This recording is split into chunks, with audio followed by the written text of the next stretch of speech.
Today on Upfront, the president without precedent. From this day forward, it's going to be only America first.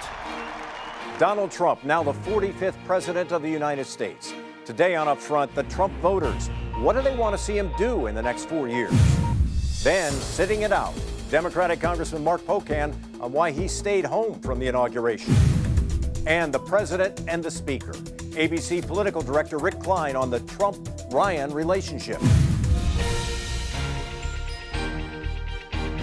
Covering the issues important to Wisconsin. This is Upfront with Mike Goucher. Preserve, protect, and defend the Constitution of the United States. the Constitution of the United States. So help me God. So help me God. Congratulations, Mr. President. You can call him Mr. President. Donald Trump takes the oath of office, and a brash billionaire businessman is now the leader of the free world. Hello again, everyone, and welcome to Upfront. We watched the peaceful transfer of power play out on Friday. In his inaugural address, President Trump hit on his campaign theme of making America great again, and he pledged to bring the country together.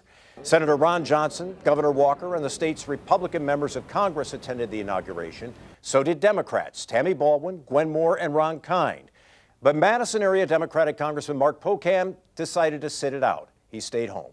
We're joined now by Congressman Pocan, who's at our Madison affiliate, WKOW-TV. Congressman, it's good to have you on the program again. And let me ask you about your decision. With the benefit of a week's worth of hindsight, do you have any regrets about what you did? No. You know, my regret is that I fully intended on going to the inauguration regardless of who got elected. But last week in Congress, there were a number of events that just brought it to a head. One was last Wednesday at the press conference when the president now officially went back on his word to separate himself from his business interests, creating potential conflicts of interest at multiple levels. Then the next day I read the classified briefing on Russian hacking and interference in our election. And then the following day or two, I was back in district still planning on going. And then that Saturday after I did an event, I heard about the tweeting to John Lewis, who's a national hero from the civil rights movement, a member of Congress. And he tweeted at him, all talk or talk, no action.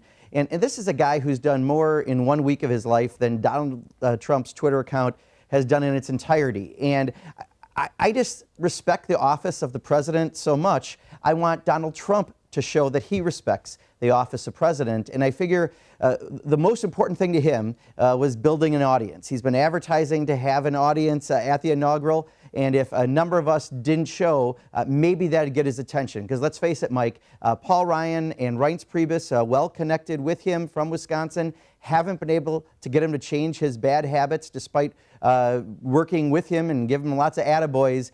Maybe we need a different response to get him to stop the Twitter habit, to start condemning what the Russians did in interfering in our elections, which I think we're going to hear a lot more about.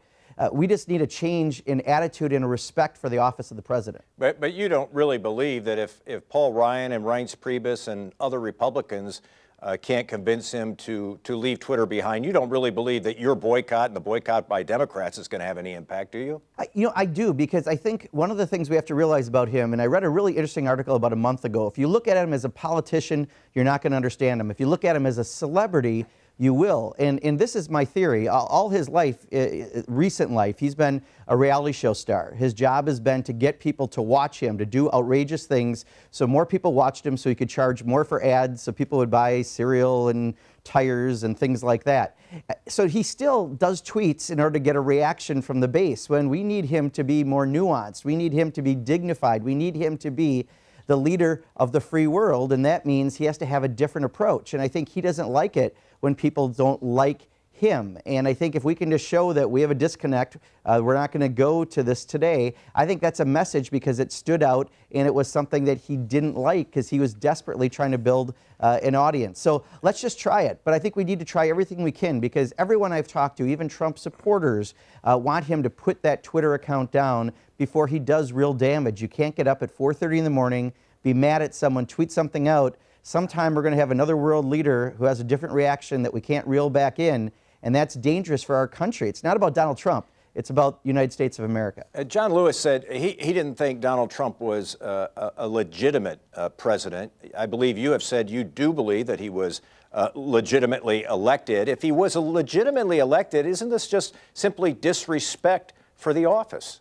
Yeah, he's legitimately elected by the Electoral College. I think there are serious legitimacy issues around the actual election in November, and I think that's what John Lewis was trying to say, and maybe he just said it differently. But I do think that the respect for the office, we have to figure out how to get a president that, whether you liked Barack Obama or not, was dignified. He was a leader. He had respect among the world.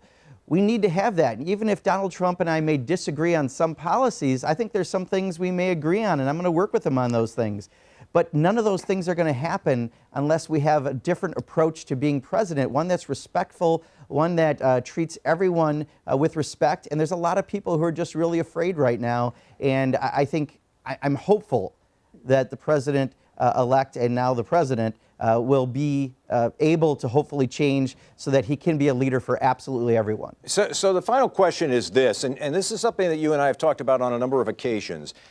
You have said that Congress needs more compromise, that you need to be able to talk to members of the opposing party. You've been part of this No Labels Problem Solvers group where you meet regularly, Republicans and Democrats.